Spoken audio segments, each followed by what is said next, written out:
कि दोनों तरफ सेनाएं खड़ी है, बीच में रथ खड़ा है।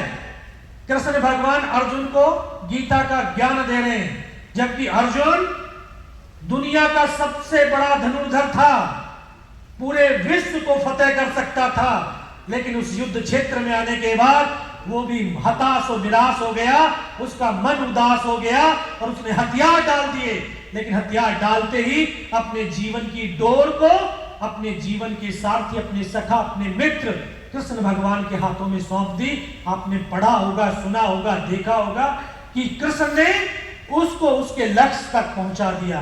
तो बच्चों, कभी भी अगर जीवन में इस तरह की समस्या और वे घिर जाएं तो अपने जीवन की डोर सिर्फ अपने माता पिता और टीचर के हाथों में सौंपना। कभी आप महफूज हैं, यहाँ आपको कोई धोखा नहीं मिलेगा, बल्कि एक सहारा मिलेगा और ये आपको आगे लेकर के जाएंगे। ये चीजें होती हैं। उसी चीजों को, उन्हीं गुणों को धारण करके आपके पास तो सब चीज की फैसिलिटी है।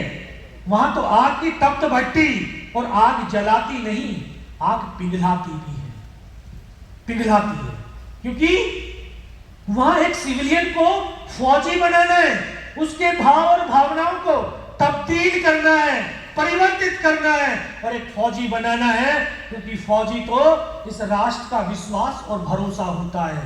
जब वो अपने बदन पर वर्दी पहनता है तो वो वर्दी कोई मामूली कपड़ा नहीं, बल्कि लाखों करोड़ों सैनिकों का विश्वास, भरोसा, उनके खून से संचित पावन और पुनीत वो वर्दी है। 140 करोड़ हिंदुस्तानियों का विश्वास और भरोसा वो वर्दी है। इस तिरंगे की आन बान और शान वो वर्दी है, जिसकी खातिर वो पल भर में अपने आप को कुर्बान कर देता है, पल भर में कुर्बान। उस वर्दी को पहन करके मैं पहली पोस्टिंग कश्मीर में गया। आज एहसास होता है मैं गया ही नहीं था, मुझे तो मेरे परमात्मा ने वहां पर भेजा था, क्योंकि बड़ा युद्ध उस धरती पर कुछ समय के बाद होने वाला था। हम इन आंखों से सिर्फ उतना देख सकते हैं जितना देखा जा सकता है, लेकिन वो परमात्मा हमारे जीवन से मृत्यु तक के जीवन के सफर को देखा हुआ होता है। बड़ा युद्ध होने वाला था, तो बड़े युद्ध की तैयारी के लिए तो बड़ी ही तैयारी होती है। तो बड़े युद्ध को जीतने से पहले छोटे छोटे युद्धों का हिस्सा बनना बहुत जरूरी होता है। क्योंकि उस धरती पर 1990 से आज तक भारतीय सेना एक युद्ध दहशतगर्दों के साथ, मिलिटेंटों के साथ लड़ती हुई चली आ रही है। उस युद्ध का हिस्सा बना।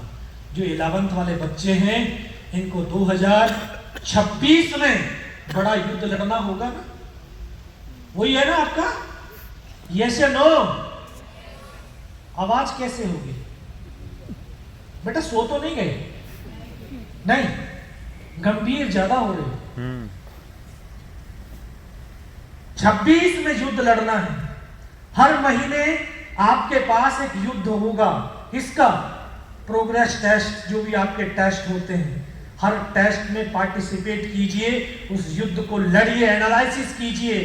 क्योंकि ये जो चीजें हैं ये आपके बड़े युद्ध को लड़ने के काबिल बनाएंगी, आपके अंदर कॉन्फिडेंस पैदा करेंगी, आप अपनी गलतियों का एहसास करोगे और आप अपनी काबिलियत पर भरोसा करोगे। आपको पता चलेगा कि इस टेस्ट में मुझे ये चीज के, मैंने ये गलती किया, अगली बार ये नहीं करूंगा। तो इस तरह से धीरे धीरे धीरे धीरे आपके अंदर वो सामर्थ्य और शक्ति बन जाएगी। तो वहां पर भी तो वो युद्ध तो था, उस युद्ध को लड़ता रहा, धीरे धीरे समय व्यतीत होने लगा। बच्चों, आप जानते हैं जीवन की सबसे बेशुमार कीमती चीज क्या है? जानते हैं? समय।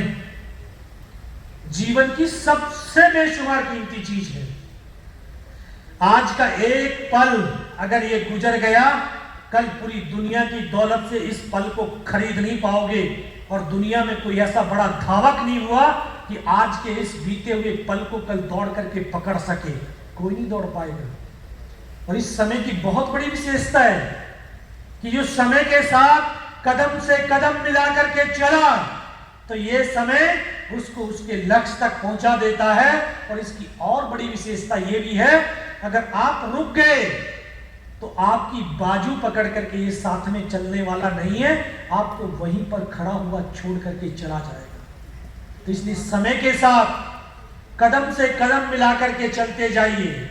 जैसे पेरेंट्स और टीचर बोलते जा रहे हैं उस चीज को फॉलो करते जाइए, और जीवन में ये अगर इस चीज को फॉलो करते रहे तो आपकी सफल होने से आपको कोई रोक भी नहीं सकता है। तो समय तो अपनी गति से जाएगा बेटा। अभी आपको लग रहा होगा 11th में, अभी तो अगले साल 12th है, फिर उसके बाद होगा वो नीट की परीक्षा, बहुत समय है। ये मन तो ऐसे ही तो करता है हमें भ्रमित, समय नहीं है। अगर आप एक्चुअल में देखें, एक साल के अंदर कितने दिन होते हैं? 365। 2 साल बची है, उसमें से भी 60 दिन खत्म हो गए। 60 दिन खत्म हो गए, तो आपके पास कितने दिन बचे? उसके बाद घंटे देख लीजिए कितने बचे, और उस घंटे में आपके अपने सब्जेक्टों के बारे में सोच लीजिए कि एक सब्जेक्ट के बाद मेरे पास इतने ही घंटे हैं। इसको खेल करके, सो करके, या सोशल मीडिया का पर अपना टाइम को लगा करके आप इसको बर्बाद करते हैं, आबाद करते हैं, ये आपके ऊपर डिपेंड होता है। तो ये समय है, इस समय की वैल्यू समझना। उस समय तो गुजरा और धीरे धीरे वर्ष 1999 में आया, जो आपने सिर्फ आज तक किताबों में, फिल्मों में